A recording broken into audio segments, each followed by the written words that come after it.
পারে না, নবীজি পারে কি পারে না, ওলি আল্লাহরা পারে কি পারে না? বিশ্বাস আছে না নাই? কার কার আছে দুইটা হাত তুলে দেখান। আল্লাহু আকবার।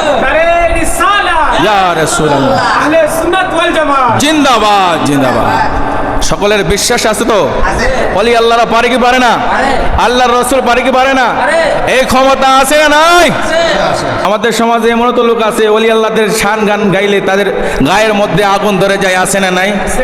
কিয়ামত পর্যন্ত থাকবে। এই বাতিলপন্থী লোক থেকে আমাদের বাঁচতে হবে, নাই তো কাল কিয়ামতের ময়দানে আল্লাহর কোর্টের আসামি হইতে হবে। কথা বলুন ঠিক না? রসুল পারেন, শুধু রসুল না আল্লাহর ওলিরা পর্যন্ত পারেন। প্রায় সময় আমি একটা কথা বলে থাকি, গাউসে পাক আব্দুল কাদের জিলানির একটা ঘটনা বলবো। কথা কেন বলবো? আপনার মনে কষ্ট হইতেছে? হ্যাঁ ভাই, ইয়ে আসেনি তাবারক আছে? জুবাইর ভাই কই? জুবাইর ভাই আলহামদুলিল্লাহ। আর 10টা মিনিট পরে ইনশাল্লাহ তাবারক আছে। আলহামদুলিল্লাহ বলবেন না? তাবারক কিন্তু একটা বরকতান জিনিস, যদি নিয়ত করে খাইতে পারেন আল্লাহ রোগ বালা মুসিবত দুর্বত করে দিবেন। একটু চিৎকার মেরে বলি সুবহানাল্লাহ।